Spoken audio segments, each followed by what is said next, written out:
اللہ عز و جل نے قرآن مجید فرقان حمید کے اندر یہ بتا دیا کہ محمد صلی اللہ علیہ وسلم بالغ مردوں میں سے کسی کے باپ نہیں ہیں، ہاں لیکن وہ اللہ کے رسول ہیں اور خاتم النبیین ہیں۔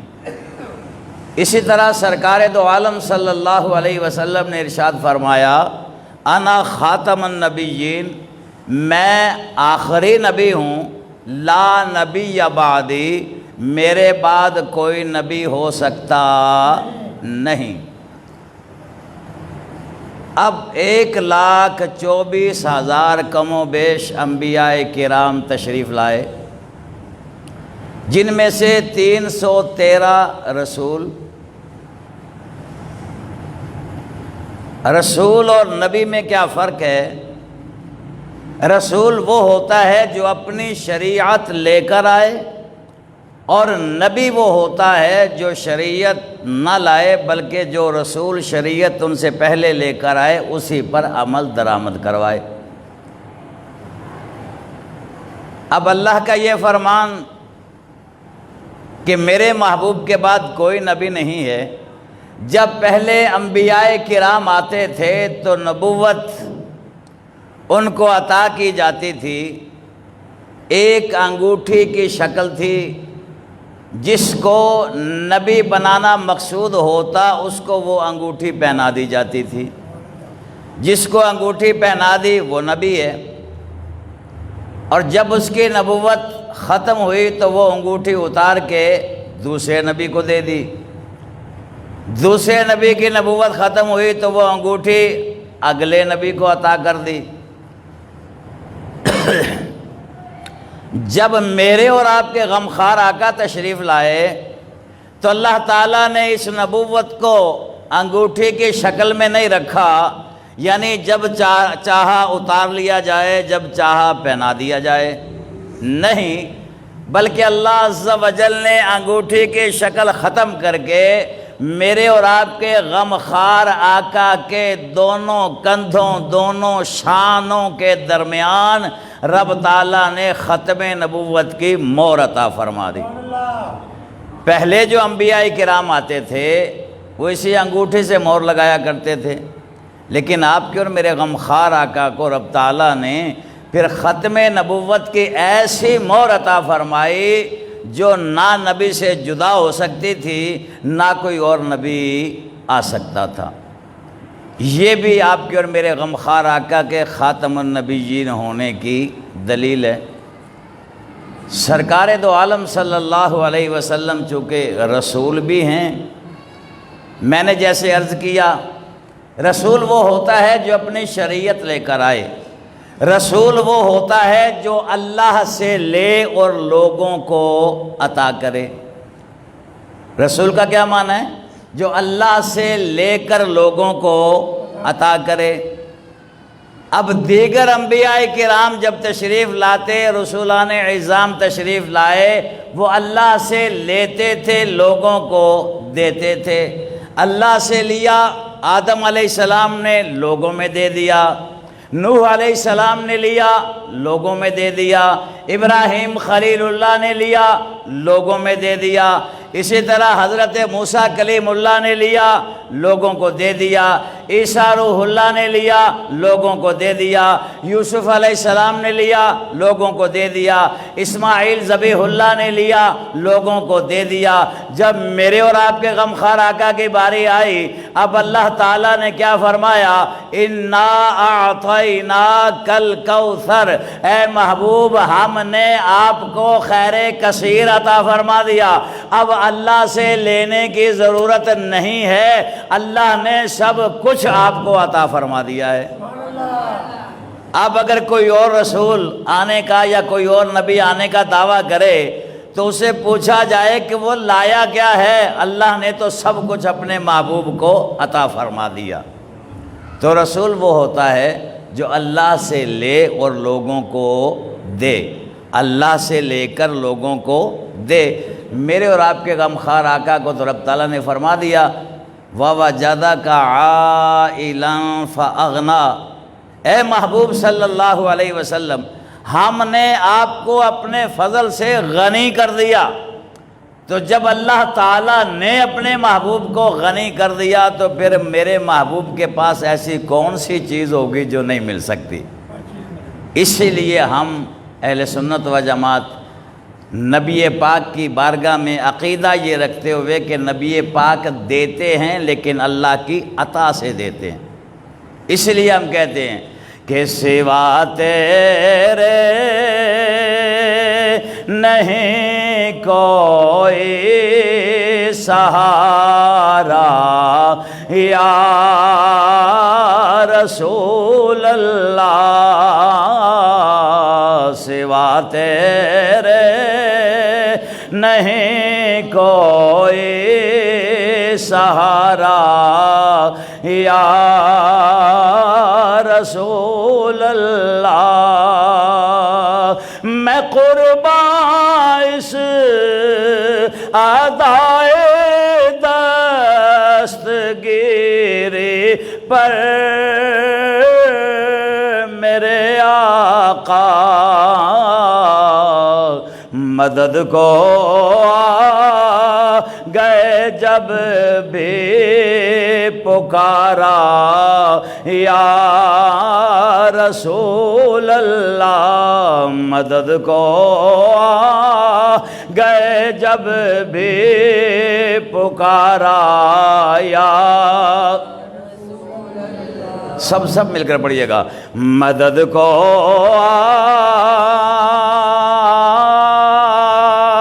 گئے جب بھی پکارا یا رسول اللہ۔ تو حضرات محترم، میں عرض کر رہا تھا کہ اللہ عز و جل نے آپ کے اور میرے غمخوار آقا کو خاتم النبیین بنا کر بھیجا، اور سرکار نے بھی فرمایا میرے بعد کوئی نبی نہیں ہے۔ اب یہاں جو لفظ میں نے استعمال کیا، تم میں سے بالغ مردوں میں سے کسی کے باپ نہیں ہیں۔ ویسے تو سرکار دو عالم صلی اللہ علیہ وسلم کے 3 شہزادے تھے اور 4 شہزادیاں تھیں، لیکن یہاں کوئی سوال کر سکتا ہے کہ ان کے تو شہزادے تھے، پھر تم یہ کیسے کہتے ہو کہ حضور صلی اللہ علیہ وسلم مردوں میں سے کسی کے باپ نہیں؟ یہاں رب تعالیٰ نے رجال کا لفظ استعمال کیا ہے، ابا احد من رجالکم، رجال ہے رجل کی جمع، اور رجل کہتے ہیں مرد کو۔ رجل کسے کہتے ہیں؟ بالغ مرد کو۔ رجل کسے کہتے ہیں؟ بالغ مرد کو رجل کہتے ہیں۔ تو اللہ تعالیٰ نے لفظ ہی وہ استعمال کیا ہے کہ کوئی یہ سوال اٹھا ہی نہ سکے کہ کسی کے بھی باپ نہیں ہیں۔ نہیں، ان کے 3 شہزادے تھے، لیکن وہ پہلے ہی رب تعالیٰ کی بارگاہ میں حاضر ہو چکے تھے، اللہ کو پیارے ہو چکے تھے، وصال فرما چکے تھے۔ بالغ مردوں میں سے سرکار کسی کے باپ نہیں ہیں۔ اب سرکار دو عالم صلی اللہ علیہ وسلم، اور یہ بھی میں عرض کر دوں کہ اللہ تعالیٰ نے حضور صلی اللہ علیہ وسلم کے شہزادوں کو اپنے پاس کیوں بلا لیا، یہ بھی مسئلہ ختم نبوت کا ہے۔ ذرا سوچئے، ایک مولوی صاحب ہوں، ان کا بیٹا بھی مولوی ہو، دوسری طرف مولوی صاحب ہوں، وہ خود تو مولوی صاحب ہیں لیکن ان کا بیٹا اس فیلڈ میں نہیں ہے، مولوی نہیں ہے۔ یا ایک پیر صاحب ہیں، ان کا بیٹا پیر صاحب ہے، دوسرے پیر صاحب ہیں، ان کا بیٹا پیر صاحب نہیں ہے۔ تو زیادہ شان والا کون ہوگا؟ ظاہر ہے جو پیر صاحب جس کا بیٹا بھی پیر صاحب ہے وہی شان والا ہوگا۔ وہ مولوی صاحب جن کا بیٹا بھی مولوی ہے اس کی زیادہ شان ہوگی، وہ زیادہ افضل ہوگا، چونکہ اس نے اس سلسلے کو آگے اپنی اولاد میں چلایا۔ اب ذرا سوچئے، حضور صلی اللہ علیہ وسلم کے بیٹے تو موجود تھے، اگر 2 صورتیں تھیں، یا وہ پرورش پاتے بڑے ہوتے ان کو نبوت ملتی یا پھر نہ ملتی۔ حشر والے دن جب انبیاء کرام تشریف لاتے باپ بھی نبی بیٹا بھی نبی۔ جب سرکار تشریف لے کر آتے، باپ تو نبی ہے، بیٹا جوان ہو گیا لیکن نبی نہیں ہے، تو آپ سوچئے گا پھر لوگوں نے کہنا تھا کہ دیکھیں یہ افضل ہے، چونکہ ان کا بیٹا بھی نبی ہے باپ بھی نبی ہے۔ اس لیے اللہ تعالیٰ نے اس اعتراض کو ہی ختم کر دیا تاکہ کوئی یہ بات کہہ ہی نہ سکے۔ اس لیے تینوں شہزادوں کو اللہ تعالیٰ نے اپنی بارگاہ میں بلا لیا، اور حوصلہ دیکھیے میرے اور آپ کے غمخوار آقا کا۔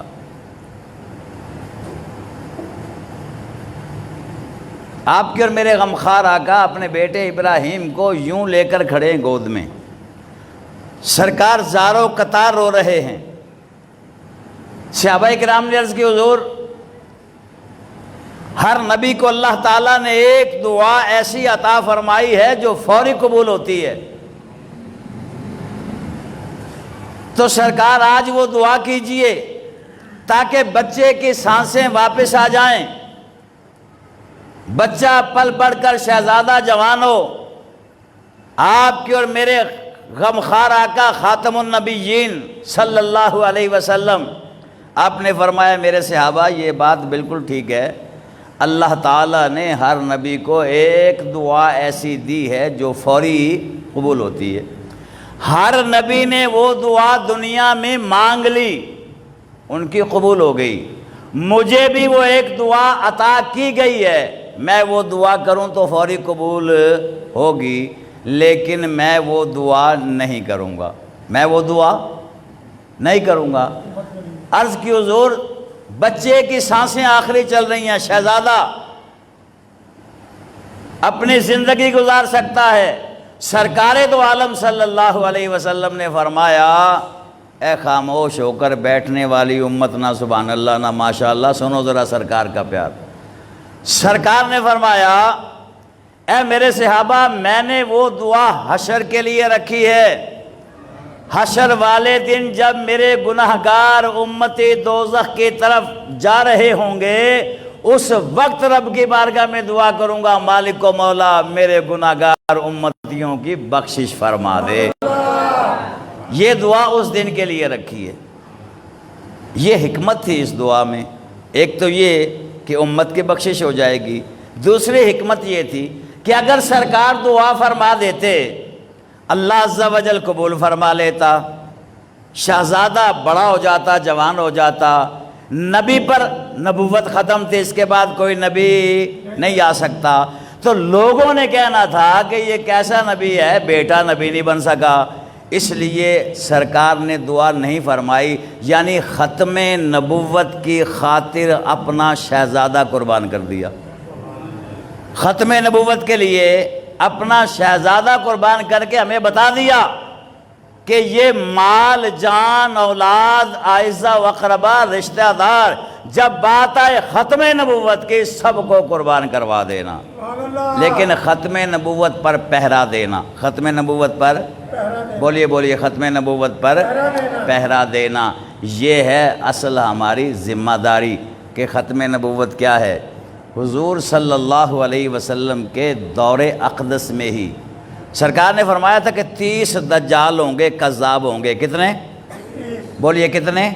30 کذاب ہوں گے، دجال ہوں گے، چونکہ میں تو آخری نبی ہوں، کوئی اور نبی بن سکتا، اور جو نبی بن سکتے تھے نا، سرکار نے ان کو بھی فرما دیا تھا، فرمایا علی تم میرے لیے ایسے ہی ہو جیسے موسیٰ علیہ السلام کے لیے ہارون علیہ السلام تھے، تم میرے لیے ویسے ہی ہو، لیکن ہارون علیہ السلام نبی تھے، میں خاتم النبیین ہوں، میرے بعد کوئی نبی ہو سکتا نہیں۔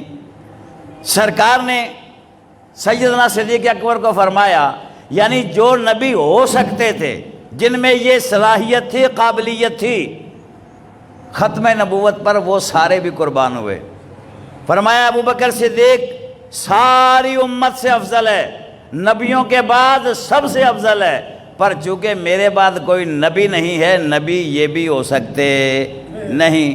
اور فرمایا میرا عمر، اگر میرے بعد کوئی نبی ہوتا تو عمر نبی ہوتا، اگر میرے بعد کوئی نبی ہوتا تو عمر بن خطاب نبی ہوتا، لیکن چونکہ میں خاتم النبیین بن کر آیا ہوں، میرے بعد کوئی نبی نہیں آ سکتا، اس لیے عمر بھی نبی بن سکتا۔ بولیے بولیے، عمر بھی نبی بن سکتا۔ جب شہزادے نبی نہ بن سکے، صدیق اکبر، عمر فاروق، مولا علی شیر خدا، ایسے شان والے جن میں ساری خصوصیت موجود ہونے کے باوجود ختم نبوت پر انہوں نے سب کچھ قربان کر دیا، تو پھر کوئی اٹھے اور نبی پاک صلی اللہ علیہ وسلم کے مقابل نبی ہونے کا دعویٰ کرے، یہ رب تعالیٰ کو، اس کے محبوب کو، صحابہ کرام کو اور عشاقان رسول کو کیسے برداشت ہو سکتا ہے؟ مسیلمہ کذاب، نبی پاک کے دور میں ہی اس نے نبوت کا دعویٰ کر دیا۔ یہ اب وہ باتیں ہیں جو آپ نے بڑے غور سے سننی ہیں۔ بعض احادیث میں آتا ہے کہ اس کے رسول اللہ صلی اللہ علیہ وسلم سے ملاقات بھی ہوئی، لیکن جرأت نہیں ہوئی کہ میں بات کر سکوں۔ واپس چلا گیا، جا کر اس نے ایک لیٹر لکھا، خط لکھا نبی پاک صلی اللہ علیہ وسلم کی بارگاہ میں۔ وہ خط قاصد لے کر آیا، حضور صلی اللہ علیہ وسلم کے سامنے وہ خط پیش کیا گیا، پڑھا گیا۔ اس نے کہا حضور میں مسلمہ ہوں، ہم آپس میں ایک ڈیل کر لیتے ہیں، جب تک آپ بظاہر زندہ ہیں آپ نبی ہوں گے میں مانوں گا، لیکن جب آپ کا وصال آپ پردہ فرما جائیں اس کے بعد پھر میں نبی بنوں گا، یا اس بات پر تیار ہو جائیں، یا پھر آدھے عرب کے آپ نبی بن جائیں، آدھے عرب کا میں نبی بن جاتا ہوں۔ سرکار کے پاس وہ لیٹر پہنچا، سرکار دو عالم صلی اللہ علیہ وسلم نے فرمایا یہ کذاب ہے، فرمایا تو کذاب ہے، میں تو اللہ کا نبی ہوں اور آخری نبی ہوں، تیرا میرا کیا موازنہ ہے، کیا مقابلہ ہے؟ سرکار نے فرمایا ہے کوئی ایسا شخص جو اس کو یہ خط دے کر آئے؟ سرکار دو عالم صلی اللہ علیہ وسلم نے تو اس کے آنے والے سفیر کا احترام کیا، اور اسلام ہمیں یہ سکھاتا ہے کہ سفیروں کا احترام کیا جاتا ہے۔ سرکار نے فرمایا ہے کوئی ایسا جو میرا خط لے کر جائے؟ اللہ اکبر۔ ٹوکرے میں رکھ کے کھجوریں بیچنے والا، ٹوکری میں لگ کے کھجوریں بیچنے والا، پھیری لگانے والا صحابی حضرت حبیب ابن زید عرض کرتے ہیں سرکار میری ڈیوٹی لگاؤ۔ اتنی تیزی، اتنی جلدی میں کہ وہ جو کھجور کھا رہے تھے اس کھجور کے ٹکڑے صحابہ کرام کے چہروں پر پڑے۔ ایک صحابی نے فرمایا اتنی بھی کیا جلدی ہے، پہلے کھجور تو کھا لو۔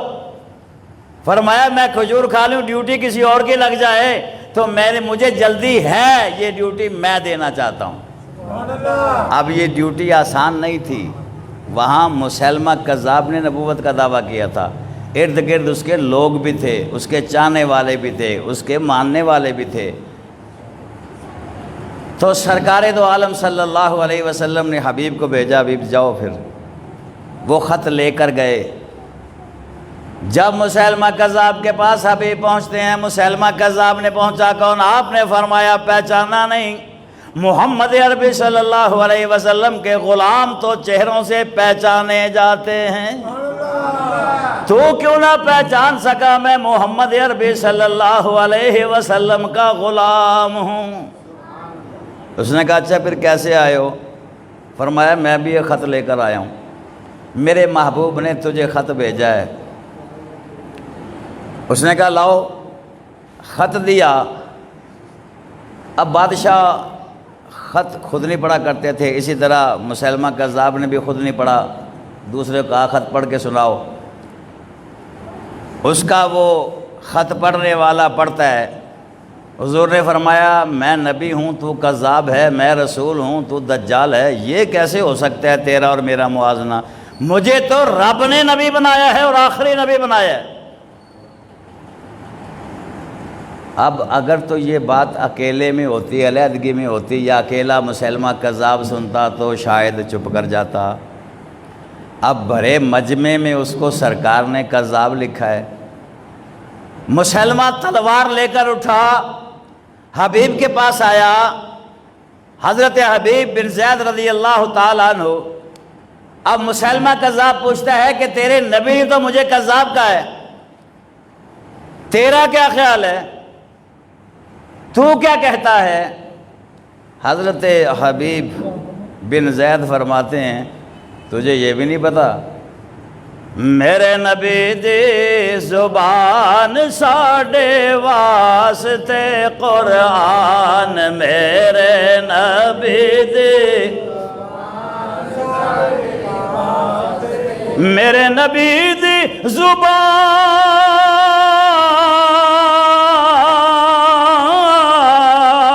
ساڈے واسطے قرآن کسے ہور دا بیان چنگا لگدا اے، نہیں کسے ہور دا۔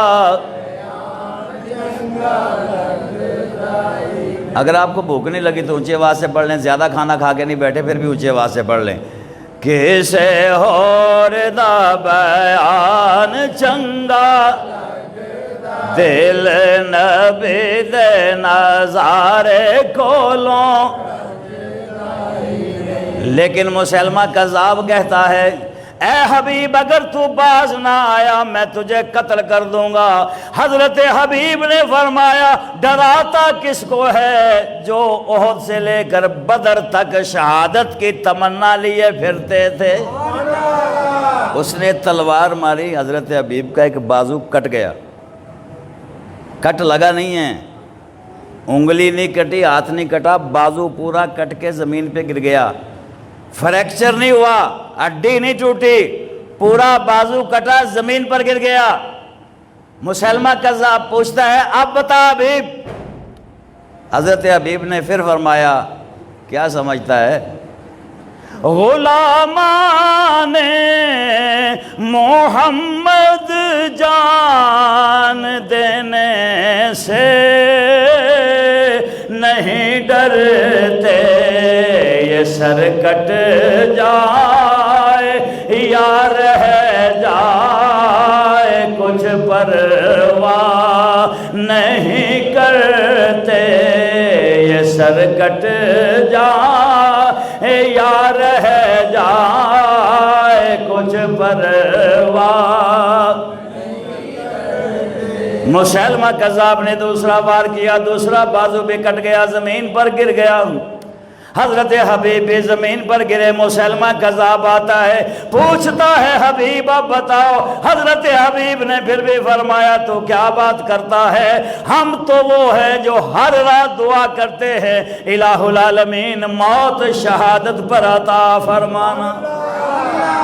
ہمیں ڈرانا چاہتا ہے یہ ایک جان کیا ہے اگر ہوں کروڑوں، ایک ایک کر کے آقا پہ وارا کروں میں دل و جان پر نثارا کروں میں حبیب خدا کا۔ تو حضرت محترم یہاں پر حبیب نے جام شہادت نوش کیا، وہاں آپ کے اور میرے غمخوار آقا کی آنکھوں میں آنسو آئے۔ صحابہ کرام نے دیکھا آنکھوں میں سرکار کے آنسو ہیں، پوچھا حضور کیا بات ہے، حضور کیا ہوا؟ اسی لمحے سرکار مسکرائے، سرکار مسکرائے۔ عرض کی حضور نہ رونے کی وجہ سمجھ آئی نہ مسکرانے کی وجہ سمجھ آئی۔ سرکار نے فرمایا میرا حبیب شہید ہو گیا، رویا اس لیے تھا اور اللہ تعالیٰ نے جنت کے سارے دروازے اس کے لیے کھول دیے، آسا اس لیے ہو۔ تو پھر ابھی بھی تو کہتے ہوں گے نا کہ عاشقو عاشقی کا مزہ آ گیا، عاشقو عاشقی کا مزہ، سب مل کر عاشقو عاشقی کا مزہ آ گیا، مصطفیٰ سے لگے کا مزہ آ گیا، پہنچا عاشق قبر میں تو کہنے لگا آج تو نوکری کا مزہ آ گیا۔ حضرت حبیب کتنے خوش نصیب ہیں کہ جنت کے رب تعالیٰ نے سارے ہی دروازے کھول دیے۔ کیوں کھولے؟ پہرا ختم نبوت پہ دیا ہے، پہرا آپ کے اور میرے غمخوار آقا نے فرمایا باقی انبیاء کی اور میری مثال ایسے ہی ہے جیسے ایک عمارت تیار ہو گئی ہو، بڑی خوبصورت عمارت ہو، اعلیٰ عمارت ہو، اس میں سیمنٹ، سریا، اینٹیں، ہر چیز لاجواب لگی ہو، اس سے خوبصورت کوئی عمارت نہ ہو جسے قصر نبوت کہتے ہیں۔ کیا کہتے ہیں؟ قصر نبوت کا محل۔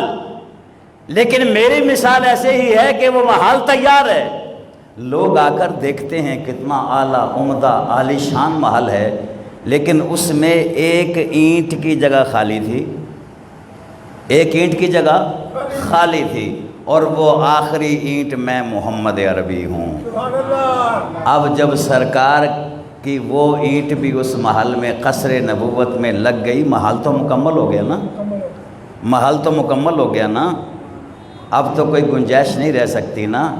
اگر کوئی کانا قادیان سے اٹھے اور یہ نبوت کا دعویٰ کرے، وہ کذاب اور دجال تو ہو سکتا ہے لیکن وہ نبی ہو سکتا، بول کے سارے نبی ہو سکتا نہیں۔ اور یاد رکھیے سرکار دو عالم صلی اللہ علیہ وسلم نے فرمایا عمارت مکمل ہے۔ اب اگر کوئی نبی بننا چاہتا ہے تو ظاہر ہے ان اینٹوں میں سے ایک اینٹ نکالے گا نا، پھر ہی اس کی اینٹ فٹ آئے گی۔ جب اس عمارت میں اینٹ لگنے کی جگہ ہی نہیں ہے، رب نے جگہ ہی نہیں چھوڑی، تو پھر کوئی اور نبی آ سکتا؟ بولیے کوئی اور نبی آ سکتا؟ نہیں۔ مسلمہ کذاب کا میں نے آپ کو بتایا۔ پھر یہاں قادیان میں ایک مرزا پیدا ہوا۔ اتفاق کے بعد دیکھیے تمام علماء اہل سنت و جماعت بریلوی ہوں یا اہل سنت و جماعت دیوبندی ہوں یا اہل حدیث ہوں یا اہل تشیع ہوں، تمام مکاتب فکر اگر کسی کے خلاف اکٹھے ہوئے ہیں تو وہ مرزا غلام کے خلاف اکٹھے ہوئے۔ کس کے خلاف؟ غلام قادیانی کے خلاف۔ یا تو اس وقت سارے علماء اکٹھے تھے یا اب چھوٹے مرزے کے خلاف سارے علماء اکٹھے۔ سارے مسلک، تمام مسالک کے ماننے والے علماء یا تو بڑے مرزے کے خلاف متحد ہوئے تھے یا اس چھوٹے مرزے کے خلاف متحد ہیں۔ اب وہ جو بڑا مرزا تھا اس کی واردات کیا تھی؟ پہلے اس نے کہا میں تو مصلح بن کر آیا ہوں، لوگوں کی اصلاح کرنے کے لیے آیا ہوں۔ اس نے بڑے بڑے جاگیردار، ذمہ دار، بڑے بڑے لوگ اپنے ساتھ ملائے۔ آہستہ آہستہ اس نے کہا نہیں میں مجدد ہوں، میں دین میں تجدید کرنے آیا ہوں۔ لوگ پھر بھی خاموش رہے۔ پھر اس نے کہا نہیں میں مسیح موعود ہوں، یعنی عیسیٰ روح اللہ نے جو آنا تھا وہ میں ہی ہوں۔ یہ کرسچن برادری جو ہے، عیسائی برادری، یا تو یہ سمجھ نہیں پا رہے یا سمجھ کے جان بوجھ کے تجاہل عارفانہ سے کام لے رہے ہیں۔ ان کے پیچھے سارا پیسہ یہود و نصارہ کا ہے، قادیانیوں کے پیچھے۔ آج بھی کوئی مسلمان تیار ہو جائے نا مرزائیت قبول کرنے کے لیے، فوری باہر کا ویزا بھی ملتا ہے، یہ رشتہ بھی دیتے ہیں، ویزا بھی دیتے ہیں، باہر جاب بھی دیتے ہیں۔ یہ مرزائی جو قادیانی جو ہے اتنے سے ہوتے دیتے ہیں بندے کو۔ اب کیا ہے کہ وہ مرزا دجال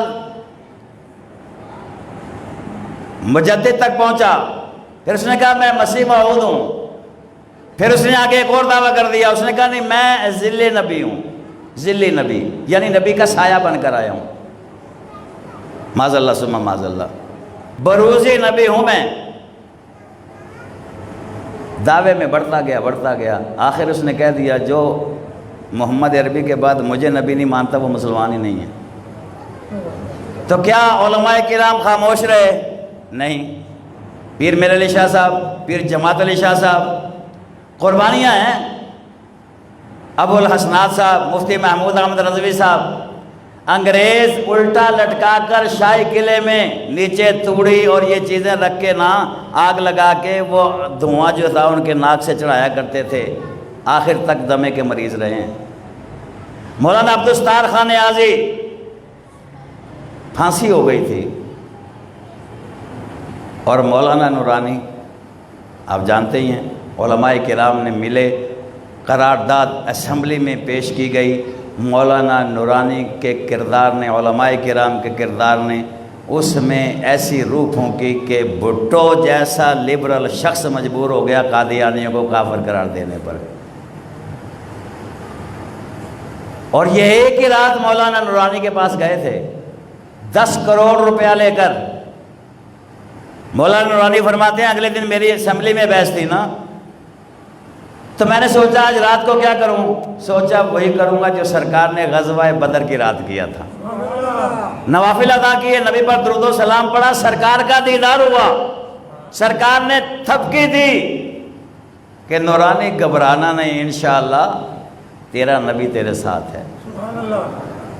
فجر کی اذان سے پہلے تھوڑی دیر دروازے پر دستک ہوئی، گھر کیا تھا 2 کمرے کا، مہمان جاتے تھے سیڑھیوں پر بٹھاتے تھے، کرائے کا مکان تھا، ضیاء الحق ملنے گیا تھا، اس جگہ میں نے سوچا مولانا نورانی کا بہت بڑا گھر ہوگا، میں تو حیران ہو گیا، سبزیوں کی دکانوں سے گزر کے، اور جناب اتنے کا رستہ تھا گزرنے کا، ان میں سے جا کے مولانا نورانی کو ملنے، اور لکڑی کی سیڑھیاں تھیں، سیڑھیاں لکڑی کی تھی، لوہے کی نہیں تھی۔ میں نے خود دیدار کیا اس گھر کا، چونکہ میرے تو پیر و مرشد ہے نا وہ، لکڑیوں کی سیڑھیاں۔ اب وہاں پر انہوں نے کہا جی آپ ہمارے گھر آئیں، وہ مولانا نورانی کو بھی جاننے والے تھے، مولانا نورانی نے فرمایا ٹھیک ہے، ان کے گھر چلے گئے، وہاں قادیانی بیٹھے ہیں 10 کروڑ روپیہ لے کر، انہوں نے کہا جناب کل آپ کی بحث ہے، بس آپ لاہوری گروپ کو نکال دیں، باقی چاہے سب کو کافر قرار دے دیں، یہ جو لاہوری گروپ ہے نا اس کو نکال دیں۔ مولانا نورانی نے فرمایا تم نے بہت دیر کر دی، میرا سودا تو بازار مصطفیٰ میں ہو چکا ہے۔ سبحان اللہ۔ انہوں نے کہا ہم سے بھی زیادہ بڑی قیمت دے دی، فرمایا قیمت کو چھوڑو، جب نورانی بازار مصطفیٰ میں بک گیا اب اس قیمت کی کوئی بات نہیں ہے، آپ کے بچے بھی ہوں گے، آپ کو گھر بھی چاہیے ہوگا، فرمایا نہیں اگر میں لینا چاہوں تو کئی گھر لے سکتا ہوں لیکن نہیں۔ اب پھر کیا ہوا، بحث ہوئی، مرزائیوں کو قادیانی کافر قرار دے دیا گیا۔ پھر سرکار نے کیا نوازا یا نہیں نوازا یہ سنیے گا۔ مدینہ شریف میں مولانا نورانی کا سسرال ہے، اماں عائشہ صدیقہ رضی اللہ تعالی عنہا کے قبر انور کے پاؤں میں مولانا نورانی کے والد محترم شاہ عبدالعلیم کی قبر ہے۔ ماں کے قدموں تلے جنت ہے، اور ماں بھی وہ ہو جو سب مومنوں کی ماں ہو، اور وہ بھی صدیقی خون، یہ بھی صدیقی خون ہو، ایسے قدموں میں جگہ ملی جنت البقیع میں۔ اچھا سرکار نے کیسے نوازا، وہاں آپ کے سسرال مدینہ شریف میں ہے، وہ جگہ حرم شریف میں آ گئی، حرم شریف میں جگہ آئی، وہ جگہ بک گئی۔ جب وہ بکی، آپ کے ڈاکٹر رضوان صاحب ہیں، آپ کے جو سسر بھی ہیں، انہوں نے وہ جگہ بیچنے کے بعد کراچی کلفٹن میں جگہ خریدی، مکان بنایا، مکان بنا کے، جو کہ میں نے اس مکان کا بھی دیدار کیا ہے، اس پر بیت رضوان لکھا ہوا ہے، بیت رضوان، رضوان کا گھر۔